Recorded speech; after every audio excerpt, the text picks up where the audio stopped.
you definitely take a look at the article that's in the conference book on this topic.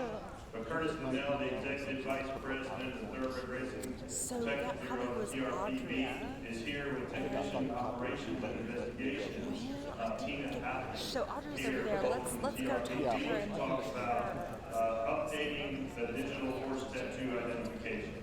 So give us a second.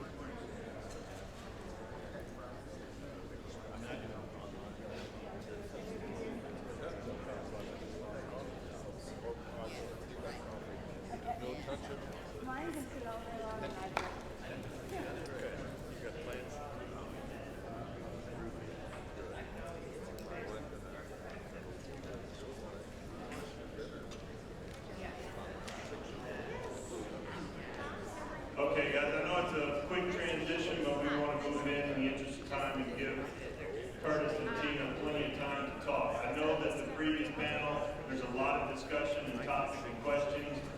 They're going to be with us for the day, so we'll be able to answer some questions later on. But with that, I want to again thank our sponsor for this panel, the Mountaineer HBPA, and also one of our trade booths, Vet Response here with us. Be sure to visit the table, but also thank them for sponsoring this great panel. So Curtis, Teena, I'll turn it over to you. Great, thanks, Eric. Okay, so we're going to launch right into this. I'm going to make some opening comments. Thank you very much for having us. And then I'll turn it over for the important stuff to Teena, who can take us through the digital horse ID program. Eric already thanked the sponsors, so I can dispense with that. But I want to thank Eric and the HBPA board for having us. Our first public pronouncement of the digital tattoo program happened in 2018 at the HBPA from Eric's invitation. The TRPB has been branding horses on the lips for 75 years. And it was a very long and difficult transition to adopt a new program of horse identification. There was a lot of internal debate and a lot of international research.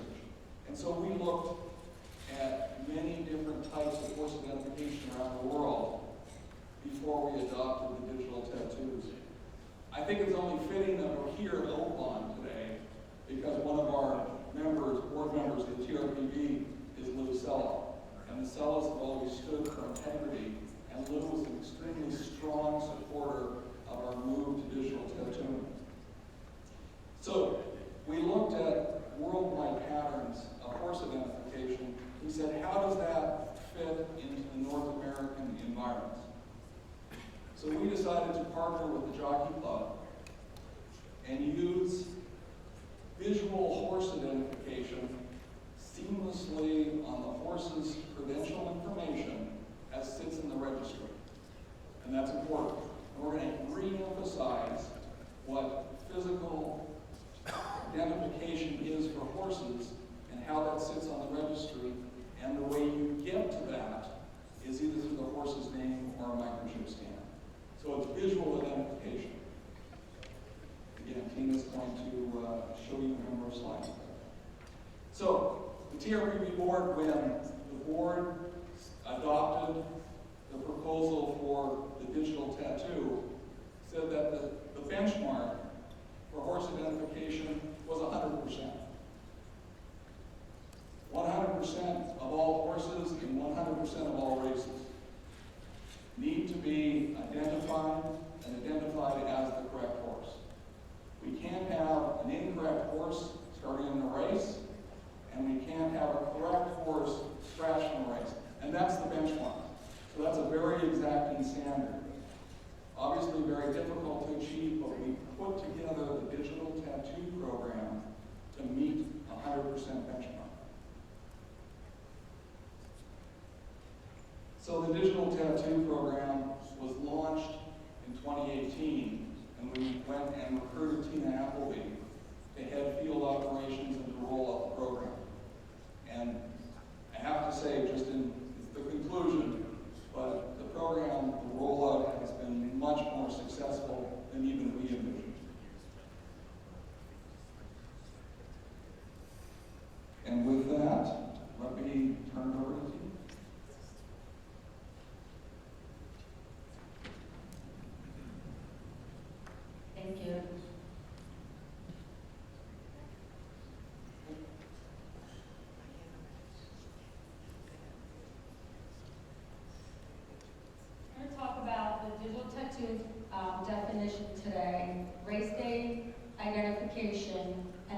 process and how it all works.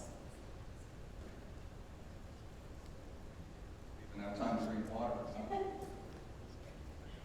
So the TRPB digital tattoo is the electronic verification of the horse's identity, like Curtis mentioned, and it's held in the Jockey Club registry.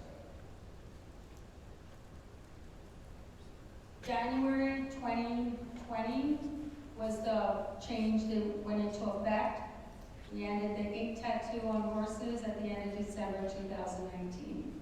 So the ARCI model went into effect in January 1, 2020.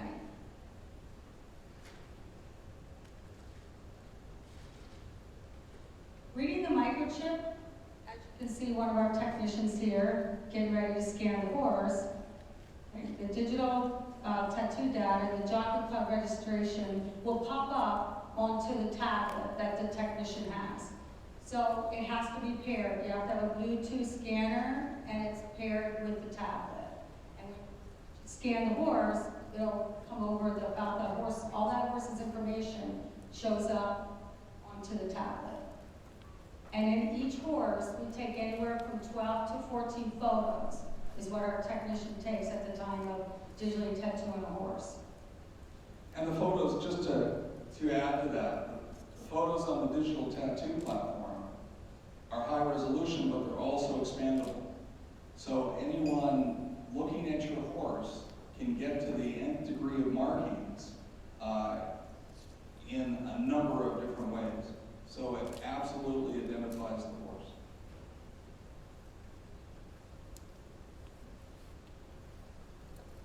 So horse identifiers on race day, it's really important that they are using a Bluetooth scanner. They can use a tablet, they can use an iPhone, or they can use an iPad. But it has to be paired. They have to pair their tablet and sync it to what the piece of equipment that they're using. Or when they're scanning the horse in the paddock, the information's not going to pop up onto the screen so that they can see everything.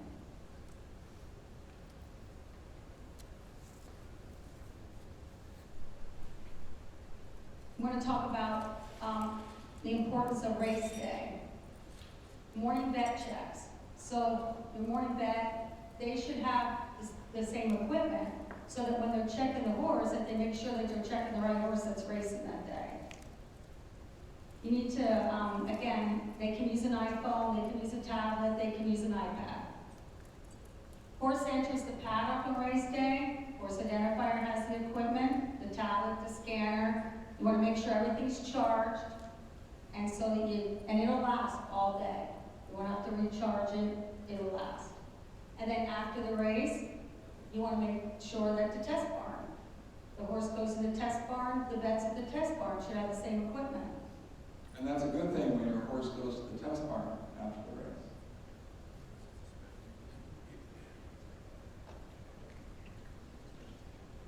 So you scan, you confirm. You check off the horse in the paddock.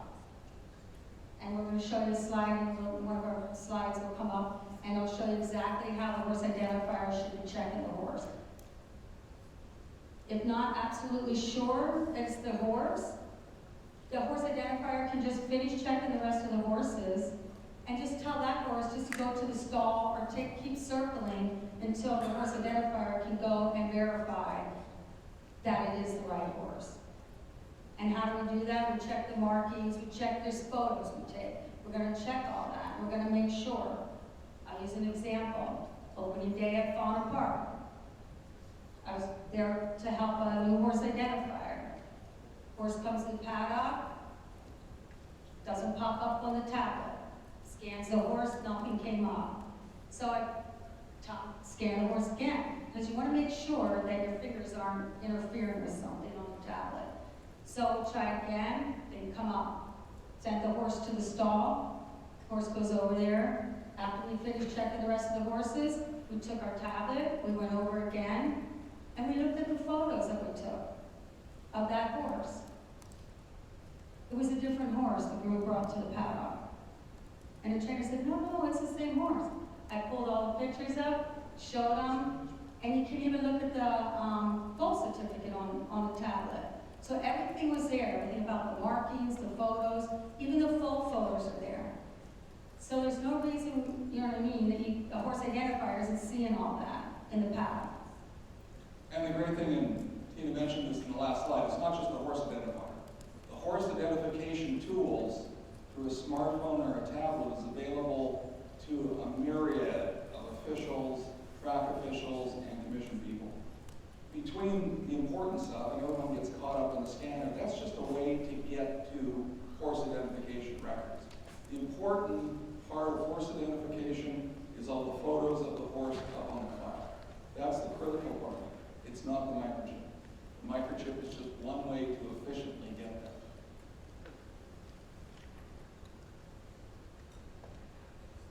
This electronic certificate is on the tablet.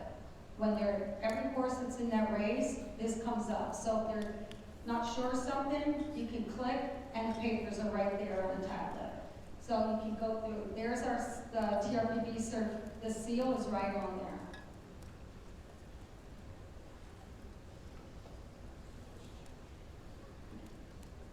Horse identifier can be, like I said, all the photos prior to race day. Some racetracks enter far out, like a week out, stuff like that. Once the entries go final, go to Encompass, within a couple hours later, that horse identifier can download the race card. All the information about every horse in every race on that race card that got entered is on there. The horse identifier doesn't have to wait till the day of the race and download the race card in order to look ahead of time. That's when they'll know horses that might still need a digital tattoo, maybe it got entered. Some racetracks, some racing offices, they don't let a horse get entered prior to a horse being digitally tattooed for sure. If a racetrack doesn't have that policy, then of course some horses get entered and they know an entry time when the entry clerk is taking the entry. And then of course the horse identifier should always know what horses still need to be tattooed, digitally tattooed. Yeah, and it's, again, not just the horse identifier has access to all the identification, but the horse identifier now can look at first-time starters well before the time of racing. They can page through all the photos for every horse that's the first-time starter well before they see that horse for the first time. So it's an amazing tool to get ready for horse identification. There's an example of a race card and just took like 4 of the headshots of the horses in the race. So the horse identifier, I'm going to give you an example of what the horse identifier can see.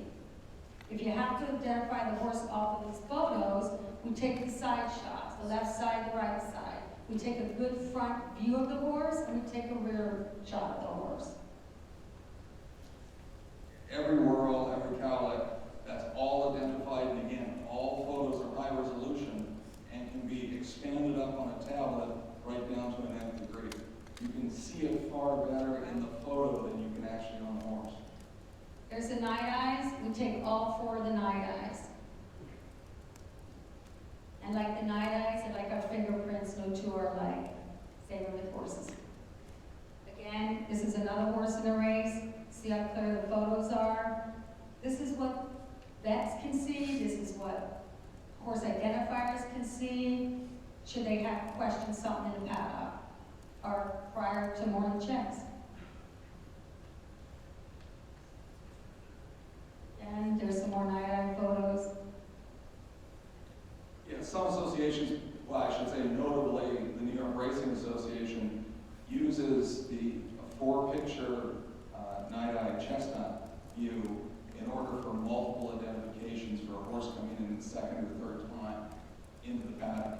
So we've created a separate photo sheet right in the horse in terms of the digital tattoo to not just have individual photos, but also a photo sheet that puts all 4 of your horse's chestnuts together in one single photo view, so it creates an absolutely unique identification.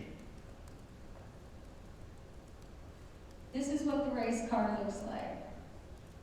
Horse identifier downloads the race card ahead of time. You have to download the race card where you have Wi-Fi. But in a race paddock, You do not have to have Wi-Fi to work the digital identifier app. You'll see here, this is what comes up. When the horse identifier scans the horse, everything pops up about this horse. Everything. There's notes in the note box that our technician puts in. If the technician at the time of digitally identifying the horse feels they have to put a note in, they will put a note in. On this horse here, right hind chest neck, spots on cornet. And then we take a picture that matches what those notes say. So there's really, all the tools are there, it's just the horse identifiers if they're using the process the right way. Something like this, it's perfect. And then when to get your horse digitally tattooed, we want to make sure that the horse is almost ready to race. It's because of the photos. We want to get close to race time as possible. So maybe like when the horse gets its gate card, then we can get a hold of the technician, trainer can say, tell the technician, hey, can you come by, do my, digitally tattoo my horse? Or some places they have a sign-up sheet with the horse identifiers office or the racing office, and then the technician checks and they go do the horses.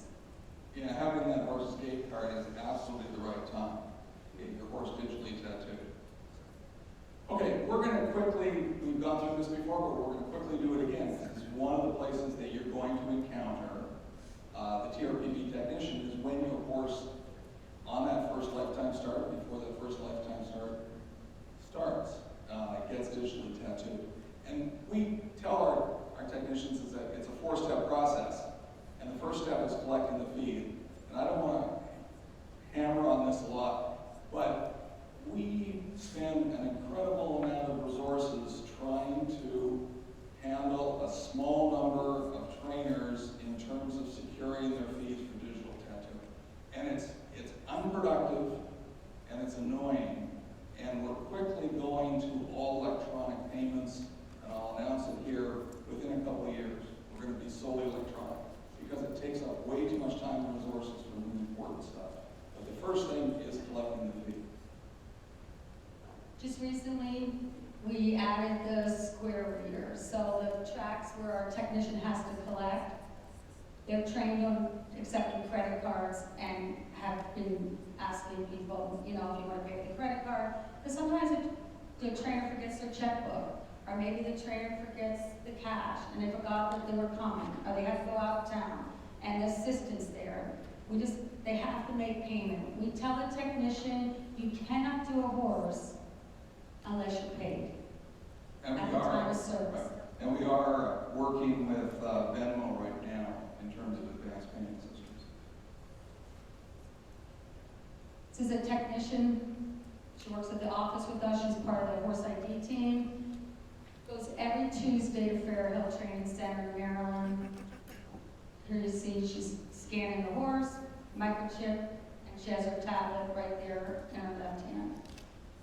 And then we recommend that all our technicians that they download the full photos prior to looking at the markings. Then, once they have the full photos in front of them, now go through and look at your markings. There's another technician, finger eights, confirm the horse, the sex, the color, and then go through all the markings. What we tell them is, if there's like a minute marking that maybe isn't on the papers, it's not enough to reject the horse.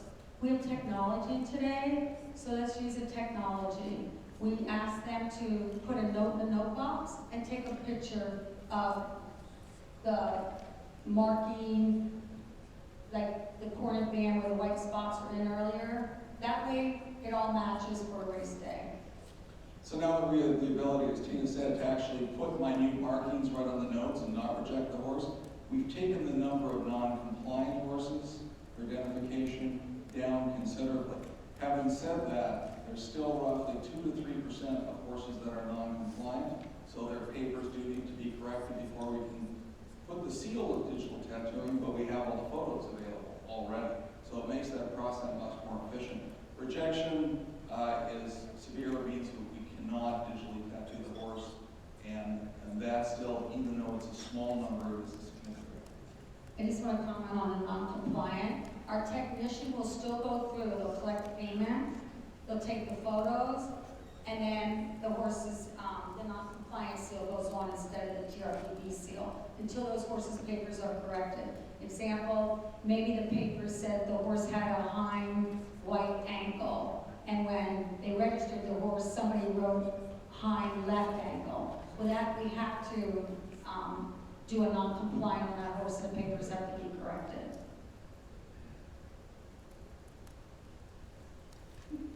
Here's Bear Hill again, Rachel taking photos, face, neck, marking.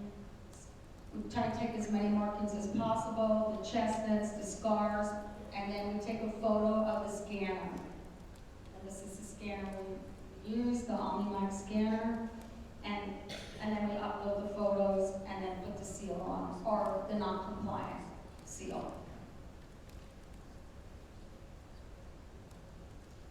On the race card, the asterisk will go right next to the horse's name on the digital identifier app. So when the horse identifier will download the race card, they will see that that horse does have a digital tattoo.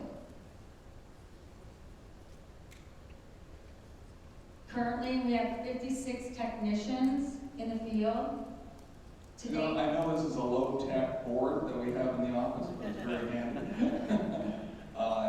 And we use this with tags and with technicians and backups. Sorry. No, that's okay. Right now, we have currently about 49,000, over 49,000 digital tattoos since we started. And we go with 77 locations throughout Canada and the United States, racetracks, training centers, and farms. I wanted to mention that during COVID, we made us really think that we had to start having backup technicians at some of the locations. Bonner Park kept racing. If our technician became ill, the horses still were racing. They still had to be digitally tattooed. So we're like, okay, let's start. We've got to put backups at mostly every location. Yeah, we have one situation very unique at Gulfstream Park, in which we have two technicians and one backup. And the one technician came down with COVID. And because he had worked with the other technician was quarantined. And so we had a backup that we hadn't fully trained yet. So we ended up doing complete remote digital tattooing using an iPhone with the photographs sent, with us comparing the markings and contrasting in near real time, and ended up doing 28 horses in a weekend. First-time starters, making sure those horses weren't scratched. And in fact, there was only one non-compliant out of the 28, significant, but in place. And we did that all in a remote digital tattooing environment as a backup to our backup. Well, actually, the racing outfit, they're like, well, the horses would just have to be scratched, that aren't finished. Because the trainer knew ahead of time they should have had the horses done. Don't, not wait. But then again, on the other hand, we had two technicians that couldn't work. So it went well. I mean, it's not something I want to do every day, but 28 horses and doing them one picture at a time from there to us at the office. We set up on the weekend, and we made it happen, and those horses raced. Yeah. So it was something pretty unique. I want to just do a salute to our horse identification team, Teena's team. She's out in the field full-time doing all this. And we have Rachel Mann, our agent at TRPB headquarters, who handles Fair Hill and does support on the phone, and Chris Nadu, our bookkeeper, and does all our technician payroll and keeps all that in place, and they do an amazing job. Anyone needs any information on digital tattooing or any contact with the Horse ID team, tattoo@trpb.com goes to all of them. So, any questions you have? We've 47,000 horses, including some of Ron's. Let's get a microphone over to Ron here so we can find what penetrating questions he has.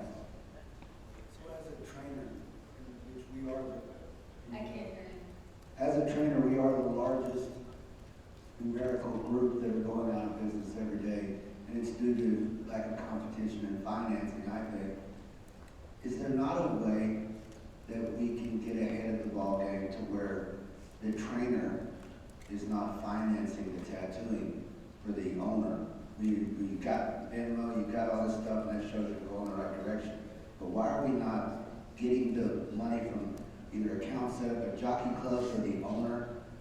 I just don't understand why the trainer, who is scattered and all over the world and tired and cranky, is the guy that, or the person that is in charge financially for the tattooing.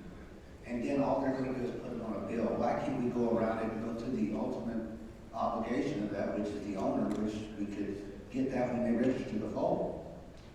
Thanks, Ron. We can't take care of the tired and cranky part, so we can't solve everything. But in terms of direct owner billing of tattooing, that's not a bad idea. We've started to use the credentials. If you know on electronic certificates, there's actually credentials for the trainers and owners. We've started to download and database that. Of course, there's still a number of TRA tracks and a number of HBPAs who handle the payment directly through a voucher system. They do a great job. We're working with all those vendors in order to streamline that process. We have electronic invoicing systems that go to all our tracks and HBPAs that pay the bills.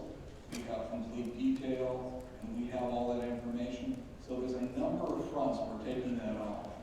And currently, roughly at 50% of locations, we still have the technician collecting, but the technician needs to collect at the time because it's a commission structure. So as the business model moves, we've been seeing more happening at the track and the HBPA level, but that's a process that every individual jurisdiction has to decide for themselves. We're creating the most efficient room structure. When you can walk up with your phone and use Google Pay or Apple Pay right away, at least that happens, and there isn't a check process, a collection process, us calling you and saying, hey, Ron, you know, we still are looking for 8 courses here. What's going on? We haven't been able to pay the technician your commission. You know, so those are processes that we're working on, we're working hard, but that's all coming into play. Thank you. I wanted to mention, I have the I brought a scanner if anybody wants to look at anything. I have race cards downloaded. I can show anybody that wants to see anything.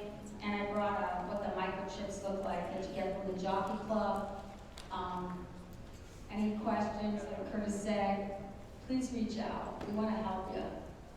Yeah, we want to thank you guys both for being here. Again, it's always very important for our group to take what we learn here at the conference and put it into play. So from a hands-on perspective, please see Curtis, see Teena. Teena's contact information is in that article within the proceedings book. Be sure you go through that. But thank you guys very much. Thank you. Thank you.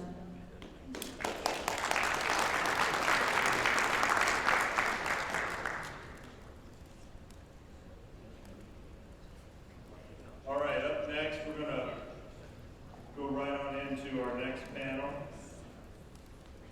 Before I mention that, after this panel is the RSVP Benefit Providers Luncheon, where we'll have some great topics.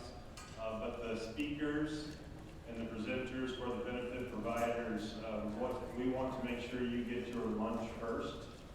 So in the back, once lunch is set, we'll go ahead and let you guys